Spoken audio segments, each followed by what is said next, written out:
Bien, on continue avec le second sujet. Nous passons maintenant à la Côte d'Ivoire. En Côte d'Ivoire, le président Alassane Ouattara a mis fin aux fonctions du gouvernement. Le chef de l'État a remercié ses ministres, mettant donc fin aux fonctions à leurs fonctions dans l'attente de la désignation d'un nouveau Premier ministre. La décision a été annoncée aux membres de l'équipe exécutive sortante lors du Conseil des ministres ce mercredi 24 mars. Et Sylvestre Béni, j'allais dire, c'est de règle. Oui, c'est de règle. Disons non que c'est une culture, tradition politique. C'est pas une règle établie, mais sauf que ça devient presque une tradition, une culture politique pour tous les pays où, au lendemain des élections législatives, on dissout le gouvernement. Peut-être qu'on reconduit le Premier ministre pour former une nouvelle équipe ou on le démet, on prend quelqu'un d'autre pour le faire. On l'a vu en France tout dernièrement où, au lendemain des législatives, Edouard Philippe est parti, Jean Castex est nommé, il a formé une nouvelle équipe. On l'a vu au Togo au lendemain des législatives. Il y a Selon Klassou qui est parti, et Victoire Tomega Dogbe est là, elle a formé une équipe, une nouvelle équipe. Donc c'est une tradition. Et puis peut-être que la Côte d'Ivoire, du fait donc des événements que nous avions eu aujourd'hui où le poste donc, de Premier ministre fait extrêmement peur donc aujourd'hui, qui fait que quand on a dissous le gouvernement, il y a aussi des supputations. Mais bon, c'est la politique, mais sauf que c'est celui qui prendra donc les rênes donc, de la primature qui sera du moins beaucoup plus observé, parce que je doute fort que Patrick Hachi soit reconduit à la tête du fait donc du moins des chances à venir, parce que je ne vois pas un Ouattara se représenter donc pour la quatrième fois parce qu'il est fatigué. Donc déjà, on doit commencer à mettre donc les pions en place. Et puisque Photocopie, du moins, c'est son frère qui est là, Tiene Ouattara, c'est ça? Tiene Ibrahim Ouattara. Tiene Ibrahim Ouattara, qui, comme soupçonne donc d'être le futur président. Donc, je crois que ce serait déjà une équipe pour, du moins, être dans ce schéma-là. Pour être dans ce schéma-là. Donc, on verra, et du moins, le poste, parce que déjà aussi, au niveau du Parlement, il y a des gens qui se postulent aussi, Togo et tout ça. Donc, on verra donc le profil du Premier ministre, et puis on pourra mieux juger peut-être l'équipe. Alors, comme on le dit, l'enjeu ici sera justement de deviner l'éventuel futur Premier ministre. Vous pensez que Patrick Hachi a des chances d'être reconduit? Il assure l'intérim actuellement. Non, mais je crois qu'il a des chances d'être reconduit. Vous savez, avant même la nomination de feu Ahmed Bakayoko, son nom a circulé. Et à un certain moment, l'impression était donnée comme quoi le président Alassane Ouattara ne voudrait pas, en fait, de Ahmed Bakayoko. Et l'opinion avait spéculé sur la question. Et je crois que M. Patrick Hachi, il est proche du président, donc il connaît en tant que secrétaire général de la présidence, je crois, et ancien secrétaire général de la présidence, puisqu'il est Premier ministre par intérim, il gère les affaires courantes. M. Alassane Ouattara peut lui refaire encore cette confiance-là, mais toujours est-il que le nouveau Premier ministre va provenir du parti présidentiel, parce que là, ils viennent de gagner encore cette élection législative, donc ils ont la majorité. Donc il aura également un choix ou bien une liberté de gouverner le pays avec les hommes qui lui sont fidèles. Donc là, mais il faudrait nuancer aussi pour dire, dans l'entourage de Ouattara aujourd'hui, il y a également un certain Fidel Sarasoro. Un certain Fidel Sarasoro qui est un technicien qui est proche et également du président, qui gère les affaires au niveau de la présidence aujourd'hui. Je crois que, si je ne me trompe pas, il doit être son directeur de cabinet. Un titre très proche de la présidence, parce qu'il joue également les premiers rôles. Donc là, si M. Hachi ne voudrait pas jouer ce rôle de Premier ministre pour conduire les actions du gouvernement, c'est vite fait. Donc ce n'est pas Adjoumani qu'on va prendre, même si pour amuser la galerie, donc nous avons vu des choses sur les réseaux sociaux. Adjoumani se serait déjà disqualifié parce qu'il aurait tenu des propos, même si c'est pour faire rire. Donc, il faut dire que Ouattara a intérêt aujourd'hui à faire une gouvernance de confiance. Une gouvernance de confiance parce que il doit préserver ses arrières. Parce qu'il y a beaucoup de choses, des dossiers qui vont encore sortir. Et ça commence déjà, vous avez vu comment, avec la mort d'Ahmed Bakayoko, les rapprochements, les tentatives de rapprochement entre Guillaume Soro et puis Tchéné, ou bien avec Charles Blé-Goudé. Donc là, il faut avoir tous ces paramètres-là. Tous ces paramètres pris en considération feront que le choix devra paraître difficile au vu de l'opinion, mais ça sera un choix assez simple, assez facile pour Alassane Ouattara qui connaît très bien ces éléments. Parce qu'il sait qu'aujourd'hui, il a, malgré disons, l'opinion, les vœux de l'opinion, Alassane Ouattara a son 3e mandat aujourd'hui. Donc, il faut qu'il s'assume. Monsieur Ouattara va aller dans sa gouvernance, quitte à ce que lui-même il soit rassuré de ses lieutenants. Mais quel profil de Premier ministre faut-il aujourd'hui à Alassane Ouattara au regard du contexte? Est-ce qu'il faut plus un technocrate ou un politique de premières heures, un fidèle parmi les fidèles? D'abord, ce qui est sûr, c'est que le Premier ministre viendra naturellement du RHDP, du RHDP et surtout de ceux qui sont très fidèles au président. Parce que aujourd'hui, avec les derniers événements que la Côte d'Ivoire a connus, il n'est plus prêt à commettre certaines erreurs. Notamment, on a vu un peu tout ce qui a suivi le décès d'abord de Gon Coulibaly, ensuite le décès de Bakayoko. Donc aujourd'hui, je crois qu'il a intérêt à choisir un Premier ministre au sein de ceux qui lui sont encore fidèles. Ça, c'est la base. Maintenant, tu as posé la question de savoir s'il faut quelqu'un de technocrate ou quelqu'un de politiquement correct. Je crois que ce qui se dessine aujourd'hui en Côte d'Ivoire, il sera obligé de choisir quelqu'un qui sera en tout cas politiquement correct et en même temps technocrate. Parce qu'ils sortent d'une élection présidentielle et ensuite d'une élection législative. Vous n'êtes pas sans savoir que les élections présidentielles ont laissé une ardoise très lourde à la Côte d'Ivoire de 87 décès de façon officielle. Ce n'est pas rien. Maintenant, les élections législatives également, on a vu, c'est vrai qu'il y a eu un certain rapprochement de la plupart des leaders de partis politiques qui ont toujours animé la vie de ce pays depuis pratiquement 20 ans. Donc, je crois qu'il faut rester dans cette dynamique et choisir peut-être quelqu'un qui pourra véritablement rapprocher les Ivoiriens. Parce qu'aujourd'hui, une chose est claire, avec le décès de Bakayoko, le tissu communautaire est encore fissuré. Parce que vous n'êtes pas sans savoir qu'au lendemain de son décès, on a vu un peu ce qui s'est passé dans sa base à Séguéla. Et auprès de l'opinion publique ivoirienne, il y a l'impression il y a une certaine impression qui est là, c'est que les lieutenants, les pontes du Nord sont en train d'être éliminés par Ouattara lui-même. C'est ce qu'il y a aujourd'hui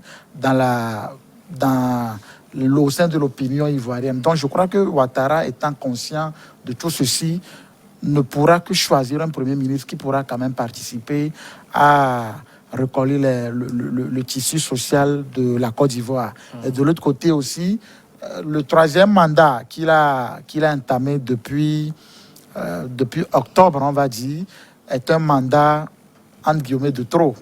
Parce que les Ivoiriens, de façon générale, ne lui ont pas, en tout cas, donné 4 vêtements par rapport à ce mandat. Donc, il doit quand même continuer à prouver qu'il a, comment est-ce qu'on va dire ça, qu'il a intérêt à ce que le pays puisse aller dans le bon sens. Et maintenant, il y a une guerre de succession aussi qui est là. Donc, je crois que par rapport à Photocopie qui est en train de sortir la tête de l'eau, si véritablement il faudra que sa dynamique puisse persister, rester au pouvoir, il faut quand même qu'il pose de bons actes pour que peut-être après lui, ce que je doute fort, après lui, quelqu'un puisse venir de son camp et assurer la bonne continuation des choses à la tête de l'État ivoirien. Alors, mais s'il doit choisir quelqu'un qui est mi-technocrate, mi-politique, le meilleur profil qu'on voit autour de lui actuellement, c'est Hachi. Non, je crois que je vais faire un cumul donc, de ce que Clédeux a dit et ce que Laurence a dit pour vous sortir en fait. Pourquoi je dis que Patrick Hachi risque donc de ne pas être reconduit. Parce que si Credo nous dit tout à l'heure qu'il faut quelqu'un de confiance, Patrick Hachi n'est pas un homme de confiance. Je donne juste pour la preuve que Ahmed Bakayoko cumulait le poste donc, de ministre de la Défense et de Premier ministre. À son décès, il y a eu scission, c'est-à-dire que Patrick Hachi a juste pris le poste de Premier ministre et le ministère de la Défense est revenu donc à photocopie. Voyez-vous donc, ça veut dire que s'il y avait quand même cette confiance-là, il devait être reconduit dans les mêmes prérogatives et dans les, du moins sous la forme, dans les mêmes ordres que Ambak, c'est-à-dire il prend la défense et il prend également le poste donc de Premier ministre. Il est déjà secrétaire général de la présidence. Non, ça on peut trouver ça, c'est pas un poste d'ailleurs. On peut trouver quelqu'un pour occuper ce poste-là. Maintenant, deuxième chose, s'il faut recoller donc le tissu communautaire, comme le dit tout à l'heure et Lorenzo, je crois qu'il faut trouver donc quelqu'un de politique pour le faire. Maintenant, si vous voulez des technocrates, allez les chercher au niveau donc, du ministère de l'économie et des finances, allez les chercher peut-être au niveau de, je ne sais pas s'il faut créer un ministère de la réconciliation, on peut trouver quelqu'un là où... Oui, il y en a déjà. C'est Kakabé qui est là. Ouais. Donc, il faudrait... Mais on peut le rapacier également, la politique, ça va vite aussi. Donc, s'il faut tout... C'est assez nouveau qu'on puisse trouver peut-être des gens qui puissent surfer un peu sur leur génie et tout ça. Mais pour le poste de Premier ministre, ce sera politique. Parce que la situation telle qu'elle se présente aujourd'hui, il faut quelqu'un qui maîtrise les rouages, il faut quelqu'un qui ait un élément, un homme de main, c'est-à-dire un homme très sûr donc, du président. Donc il ne peut qu'être politique. Maintenant, pour les technocrates, on peut trouver des postes, ne serait-ce que pour leur permettre donc du moins d'adoucir un peu les choses et de faire avec donc, la population. Mais je crois que Patrick Hachi aujourd'hui n'a pas l'étoffe nécessaire parce que même au niveau donc, de la Côte d'Ivoire, il n'est pas à ses côtés. Il n'est pas à ses côtés. La raison pour laquelle on l'a mis au niveau donc, du secrétaire de la présidence, je crois que ça... C'est pas rien. Non, non, secrétaire, oui. Là, il est à côté du président. On sait ce qu'on peut le faire avec. Tu sais, maintenant, il sera et devant le peuple et devant le président. Donc, il faut quelqu'un de politiquement sûr. Il faut quelqu'un de politiquement doué pour... et être à cheval entre les ordres du président et puis manager aussi un peu avec la population. Donc, il faut quelqu'un qui puisse jouer ce rôle donc, de politique. On sait que là, il n'y a pas assez de morale, mais il faut juste surfer sur les... Oui, Lorenzo. Oui, je voudrais aussi apporter de l'eau au moulin de mon confrère, c'est-à-dire par rapport au choix de Patrick Hachi. Je crois que quand il dit que Patrick Hachi véritablement n'est pas une personne de confiance, je peux quand même abonder aussi dans ce sens parce que Patrick Hachi, déjà à la base, c'est un transfuge. Il n'était pas aux premières heures avec c'est les venus, quoi. Oui, les nouveaux venus, comme on le dit. Donc, déjà, quelqu'un qui était avec quelqu'un d'autre, avec un autre leader, qui, je ne sais pas par quelle alchimie, devient du jour au lendemain RHTP et proche entre guillemets de Ouattara, déjà c'est à craindre.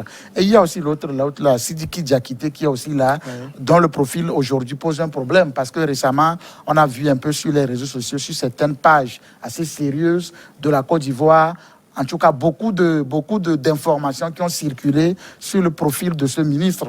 Et maintenant, du point de vue sanitaire aussi, santé, Patrick Hachi, à ce jour, n'a pas véritablement la santé qu'il faut pour assumer ce pour ne pas avoir encore un troisième décès. Non, je dis un troisième, pas un troisième décès. Je t'aide.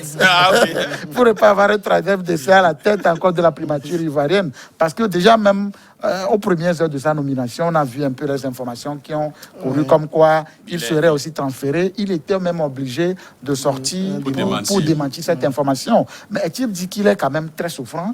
Et selon les informations donné par les médias de la Côte d'Ivoire, les médias locaux ivoiriens, Patrick Hachi aujourd'hui n'a pas une santé en guillemets rose. Donc, je ne crois pas que le tout mis ensemble Ouattara pourrait peut-être commettre, en guillemets, l'erreur de le positionner encore. Il y a d'autres compétences au sein du RHDP qui pourraient véritablement jouer ce rôle. Et je crois que Ouattara, en tout cas, il a le nœud creux, il sera choisi. Voilà. Mais en termes de personnage pour ce poste, il faut peut-être quelqu'un qui ait le même profil que Ambak. Pas évident. C'est pas évident. Pas évident parce que Ambak, donc c'est un homme, c'est un produit de la rue.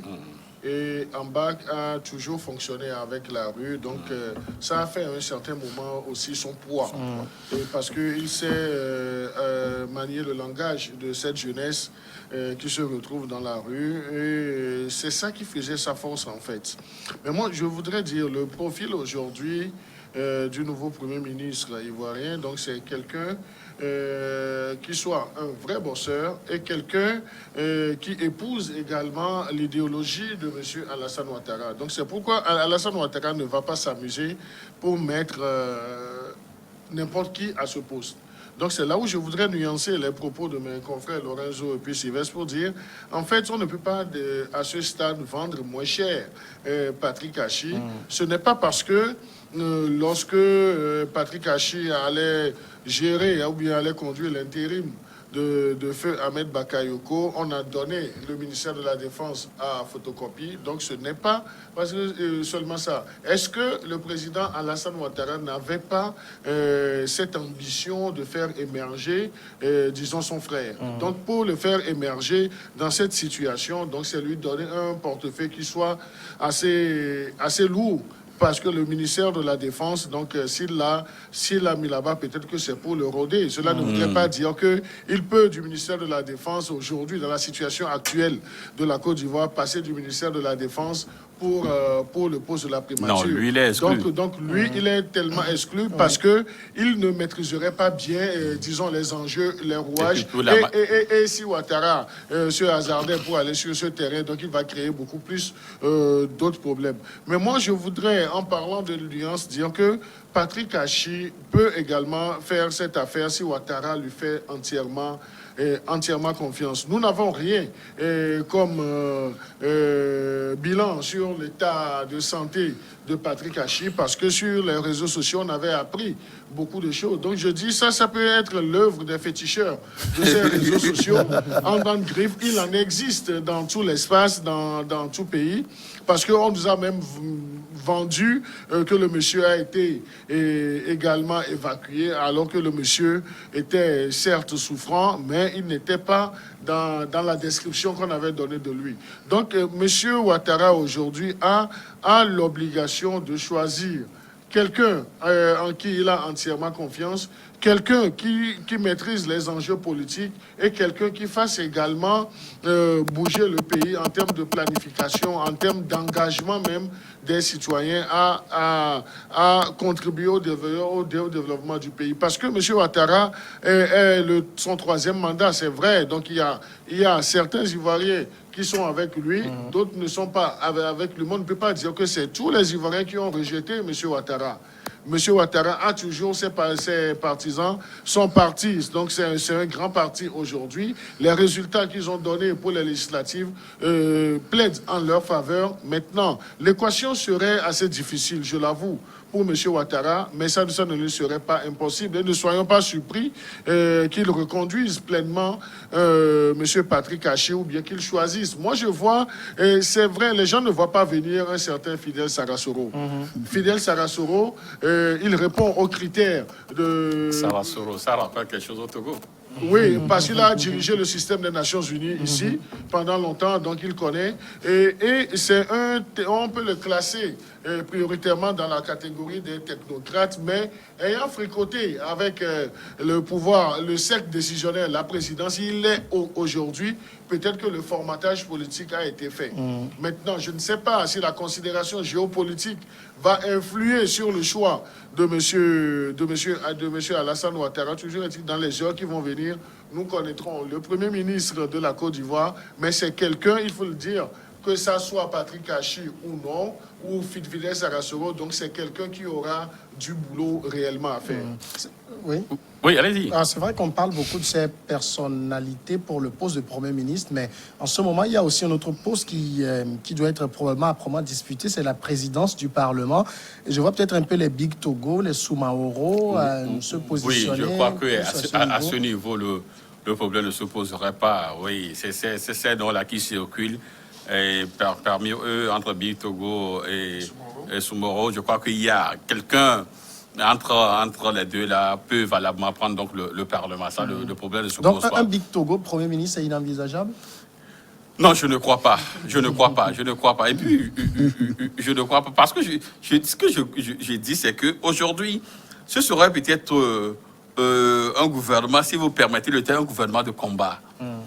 Du fait donc de la situation qui prévaut aujourd'hui, il faut quand même une équipe qui puisse commater les brèches, qui puisse redonner confiance au peuple, qui puisse peut-être aujourd'hui faire émerger plus l'aura du président, hein, et pour que les choses puissent aller donc de l'avant. Donc, pourquoi je dis que je ne mise pas trop sur Patrick Hachi?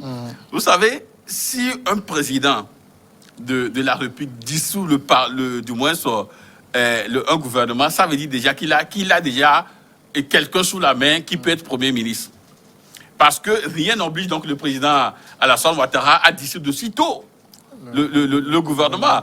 Et au Togo, presque un an après, presque un an après qu'on a eu donc la nouvelle Premier ministre, on disait non, que ça a trop traîné, le président devait faire ci.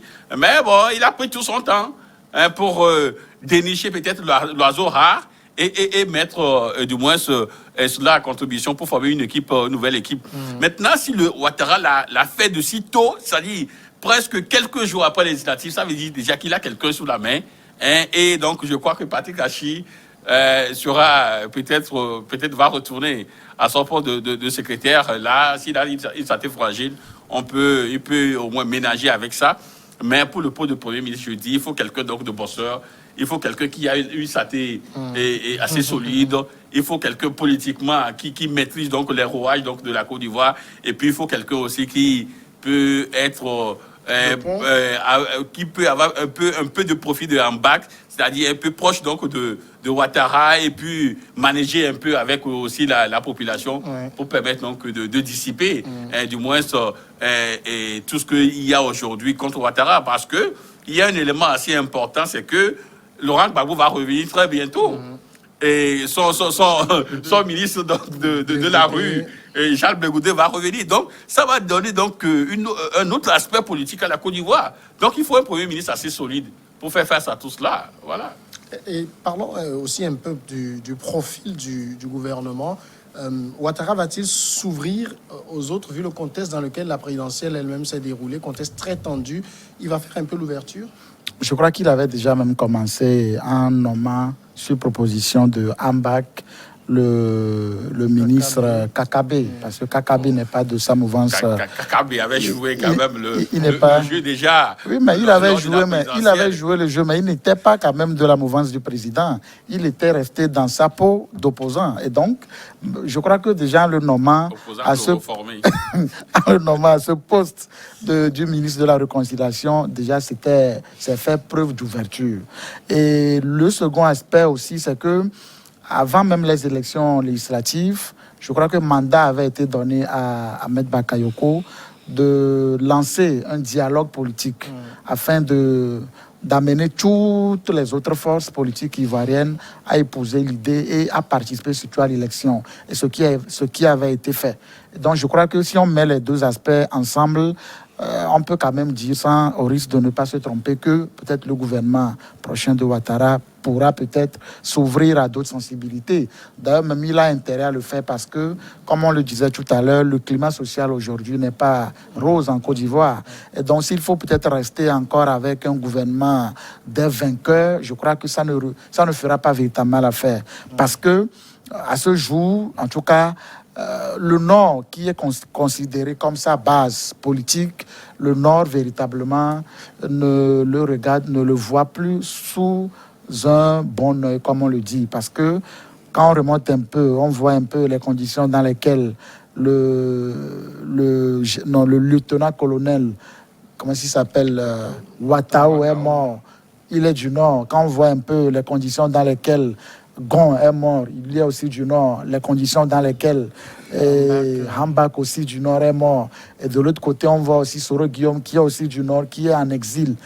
Je crois qu'il y a quand même véritablement lieu que le président puisse choisir quelqu'un, s'ouvrir à d'autres partis pour que quand même il puisse peut-être redonner la confiance, regagner la confiance de la population et surtout recoller le tissu social ivoirien. Oui. Non, mais moi, je vois un autre aspect. Si le président Alassane Ouattara veut regagner la confiance des populations, je crois que ce n'est pas le travail. C'est pas le travail parce que le fossé a été... Il va dire qu'il travaille déjà. Non, il a non, mais construit moi beaucoup je de dis... troncs, Non, il a toujours travaillé. Je n'en disconviens pas. Avec mais... les infrastructures, au moins, il a fait quelque chose. Non, je n'en disconviens pas. Mais pour ce nouveau mandat, donc je crois qu'il doit beaucoup plus travailler dans tous les compartiments.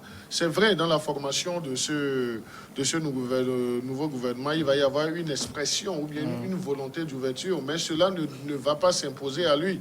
Il va montrer des signes d'ouverture, mais il y a des postes clés où ça sera ces hommes de confiance. Et ce qui est bien aussi, c'est qu'avec tout ce que le Nord a eu comme décharge, donc M. Ouattara ne va pas abandonner le Nord.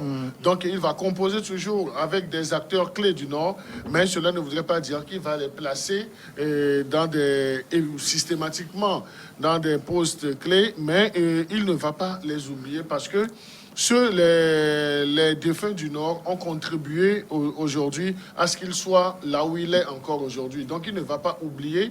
Et si vous suivez un peu, ou bien si nous ressassons un peu les propos lors des cérémonies de Séguéla d'enterrement de Hambak, tous ceux qui ont été, disons, interviewés, donc on peut lire entre les lignes que, en fait, M. Ouattara doit toujours composer avec nous. Donc aujourd'hui, Hambak n'est plus là, donc ses prédécesseurs aussi, défunts, ne sont plus là, mais il y a toujours des valeurs. Donc il faudrait qu'il emploie ces valeurs en des circonstances, en des postes assez clés. Parce que pour avoir le maillage du territoire, donc il ne va pas faire dans le clanisme aussi. Donc il ne faut pas qu'on les amène aussi, parce que la société ivoirienne est une société qui a été déjà morcelée dans les esprits. Donc il ne faudrait pas aller sur ce terrain. Donc il a besoin, et c'est là où je suis tenté de rejoindre Sylvestre, pour dire que la gouvernance de M. Ouattara, donc ça sera une gouvernance de combat. Ça sera une gouvernance de combat où le monsieur devra s'imposer politiquement et le monsieur a des obligations de résultats. Maintenant, tous ceux qui vont avoir cette chance de participer à l'action gouvernementale doivent être également des combattants. Des combattants parce que la tâche ne sera pas assez aisée pour les membres du gouvernement. Donc il va falloir trouver un Premier ministre qui sache faire le pont, qui sache taper du poing sur la table et qui sache également encourager ces éléments pour que la Côte d'Ivoire soit beaucoup plus unifiée. C'est l'heure de la pause maintenant. On revient après le journal.